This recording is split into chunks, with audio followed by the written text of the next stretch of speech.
I'm going to talk through a bit of a process of how we might design a practice from a starting point of a typical session and how we might turn that into something which is much more fluid, I think much more entertaining, but also much better for kind of learning about football.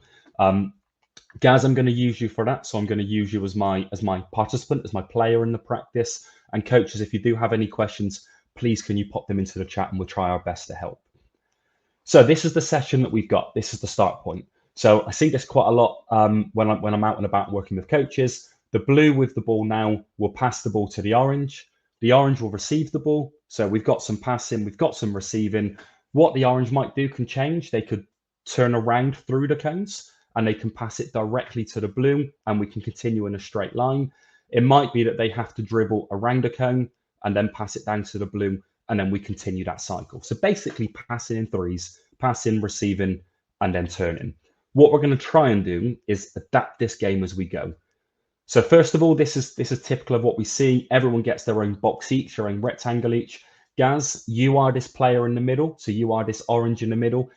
Rating out of 10, 10 is this is the most exciting thing you've ever done in football. And 1 is this is the most boring thing you've ever done in football. Give me a score.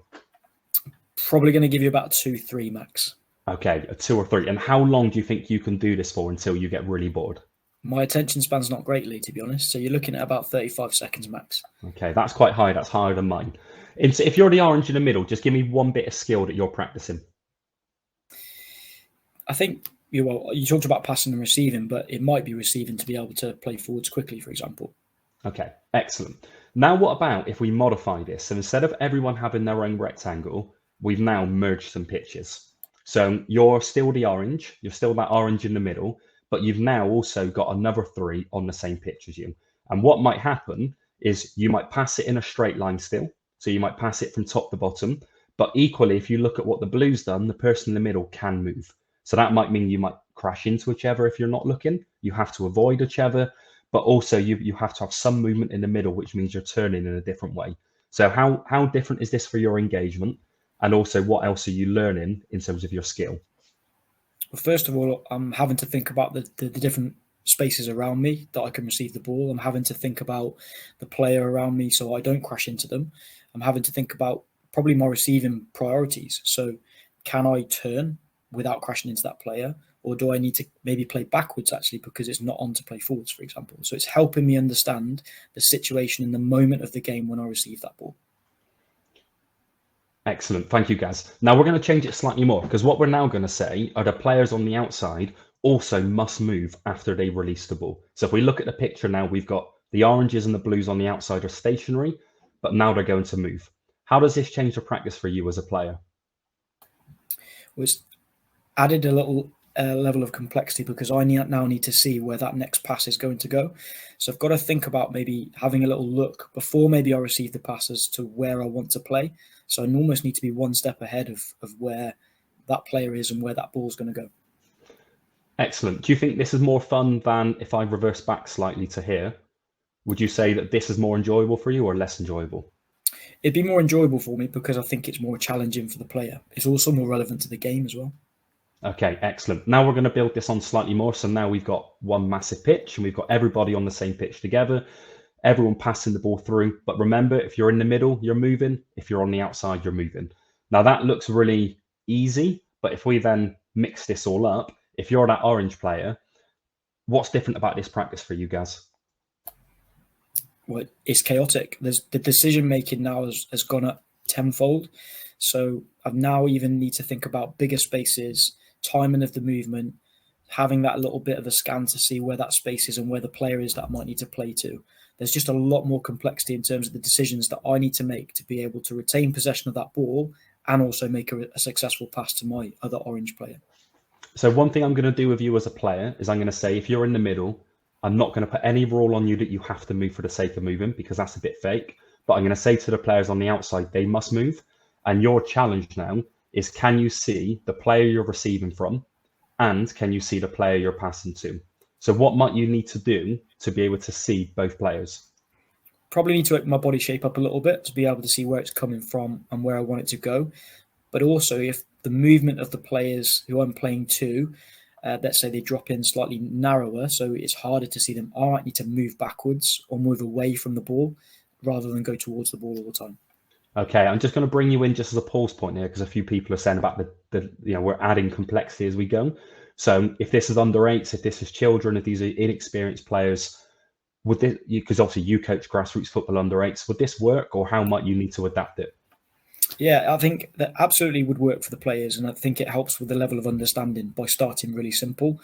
As we mentioned previously, and Paul talked about patience, the next progression and next week, we might actually start at this point where you can see on screen here, because the players understand what they need to do in terms of the practice.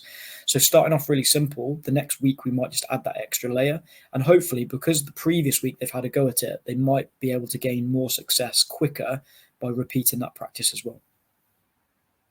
Excellent. So it is something that might take several weeks to build to, and the level that we start at as coaches, if I go right back to that first practice where you're passing in lines, let's call that level 1, and we've progressed through the levels.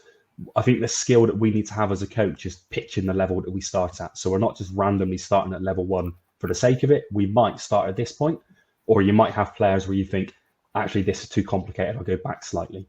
But equally, you could do this with only 6 players. You can have multiple areas and break the numbers down.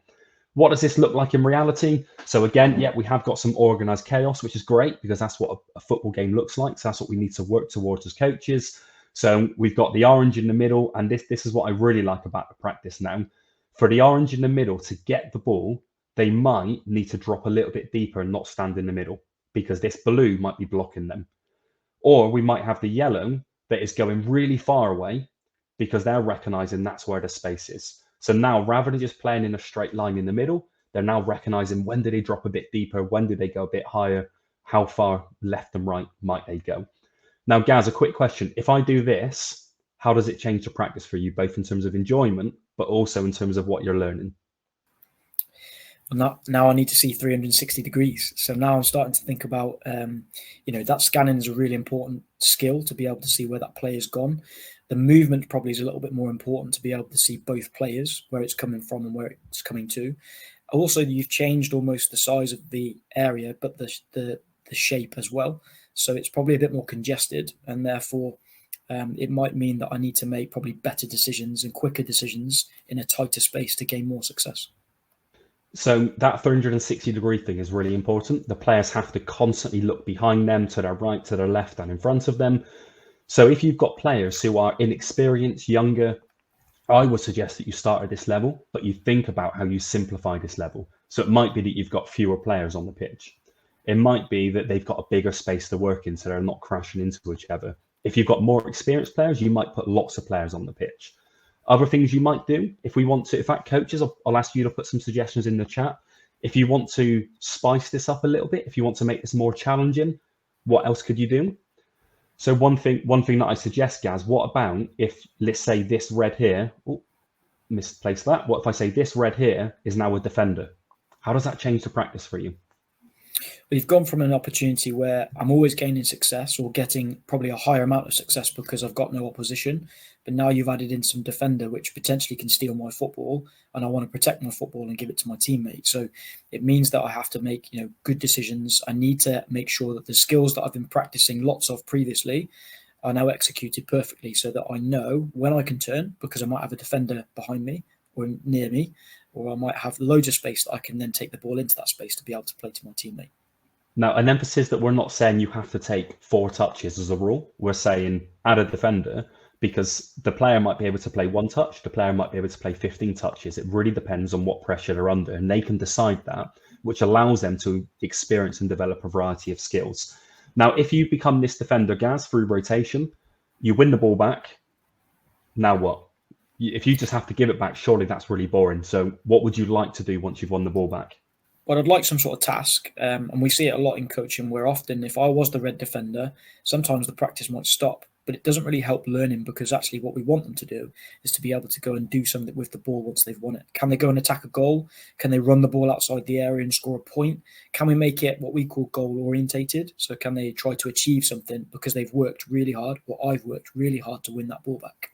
So if this red wins the ball, maybe they could escape, and that could be their goal. Excellent. I really like your suggestion though. So I'm going to put a couple of rectangles in here, and these signify goals. How might we use the goals for the attackers and the defenders? So, for instance, if I'm the red and I win the ball off the orange, now it becomes a 1v1. It could be a 1v1 where if I've won it as the red, I try and score in one of the goals and the orange tries to win it back.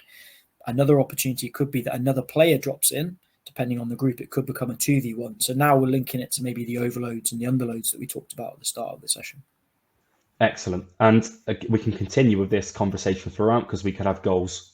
We have multiple goals all around, which enhances that kind of the pressure or the competitiveness to play all around that circle. Coaches, have a think about how you might utilize that in terms of which level. But also, I'm going to go right back to that starting point. This starting point is incredibly boring for players. And also what they learn is very narrow. They learn how to control the ball and turn, but they never have to look behind them. As soon as we move it into something that's a little bit more fluid, they have to start looking behind them. They've got movement behind them. There's no defender in this practice, but they're learning a lot more, and they will engage with it better. And as we add complexity, obviously, if they're not able to, then we can't go this far. But as we add complexity, we've got a wider variety of learning. We've got increased engagement if we can manage that right. Do I think this game would be suitable for under sixes? Absolutely. But I'd probably have 3 oranges and 3 reds in the circle, and that is it. No more. I think as soon as you start adding more players in, it adds complexity. It adds more players that they have to avoid. And I think that just makes it more challenging. So I put a really big area. Instead of passing it, they probably just dribble the ball out. So the orange would dribble the ball out to the other orange and then get the ball back off that orange and then dribble all the way over to the next one. And it would just keep that going rather than passing, but also fewer players in the middle is how I'd modify that. Coaches,